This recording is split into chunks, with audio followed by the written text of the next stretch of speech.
Yotox anti-moustique mooy aar mag ak ndaw ci bépp matu yoo am na booy piis ci rido yére ak moustiquaire ak booy diw ci yaram. Val d'Afrique moo leen di may seen journal de la santé.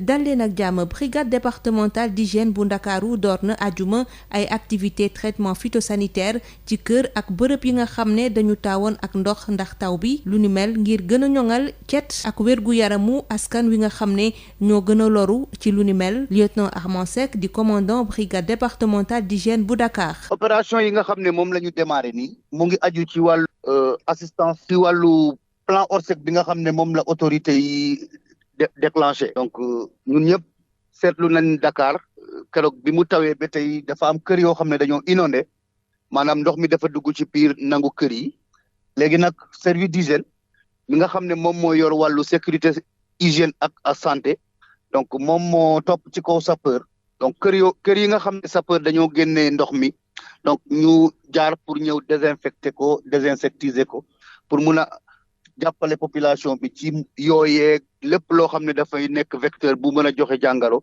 ak bépp microbe boo xam ne ndox mi indaale woon na ko mu ñëw ci biir kër yi ñu mun a xeex ak moom pour nit ñi bañ a am jàngaro donc mun a am seen wér-gu-yaram. zone yi nga xam ne moom la concerné mooy bépp zone boo xam ne ndox mi indoone woon na ko ci biir département de Dakar bi nga xam ne mooy sama zone de compétence mais dafay law ci biir réew mi yëpp waaw ci ndigalu suñu chef le médecin colonel Maodo Malick Diop bi nga xam ne moom moo jiite service d'hygiène. opération traitement phytosanitaire yooyu nag dinañu ko amal ak ay visites à domicile te dina wéy ci jamono ji nga xam ne ci la ñuy jëfee li nga xam ne mooy plan Orsec. donc ñun nag tàmbale nañ fii ci Dakar au niveau de la zone de captage ndax ñun ñëpp gis nañ ne zone de captage keroog bi ndox mi ñëwee ba ëpp bassin bi dafa déborder donc kër yooyu ñooy kër yi nga xam ne ñoom ñoo gën a impacté moo tax ñu démarré foofu waaye dañ koy wéyal ci biir Dakar yëpp.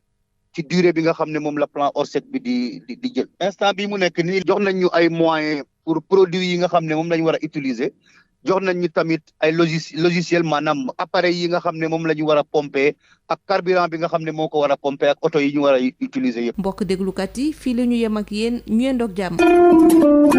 Yotox anti-moustique mooy aar mag ak ndaw ci bépp matu yoo am na booy piis ci rido yére ak moustiquaire ak booy diw ci yaram. Val d'Afrique moo leen doon may seen journal de la santé.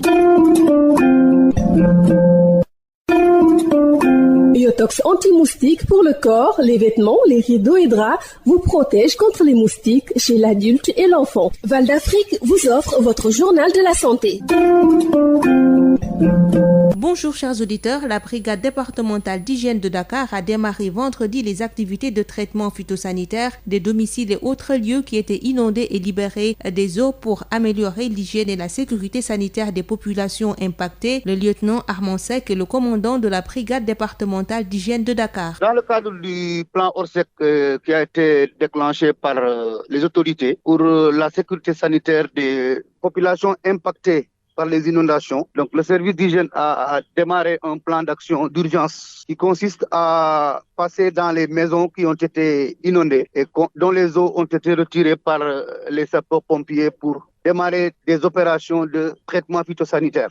Donc, ce traitement consiste maintenant à désinsectiser et désinfecter les maisons pour sécuriser davantage dans le cadre de la gestion de l'hygiène et de la sécurité sanitaire et environnementale des populations. L'ensemble des zones et sites qui ont été impactés par les inondations au niveau du département de Dakar, ma zone de compétence. Et maintenant, ça sera sur l'étendue du territoire selon les compétences de chaque chef de sous-brigade, sous le commandement du médecin colonel Maodo Malick Diop, chef du service national de l'hygiène. Les opérations de traitement phytosanitaire vont ainsi s'effectuer dans le cadre de visites à domicile et se feront pendant toute la durée du plan Orsec. Donc, ça sera des visites à domicile que nous allons effectuer dans les maisons avec des appareils pour essayer maintenant de tout faire pour traiter l'ensemble des maisons qui ont été inondées avec la pluie du 25 juillet passé. La durée des opérations prend toute la durée du plan Orsec.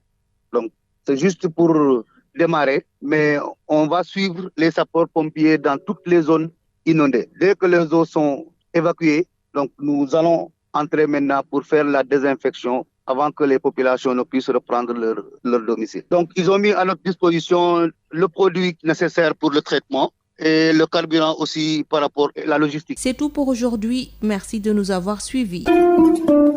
Yotox Biotox anti-moustique pour le corps, les vêtements, les rideaux et draps vous protège contre les moustiques chez l'adulte et l'enfant. Val d'Afrique vous a offert votre journal de la santé.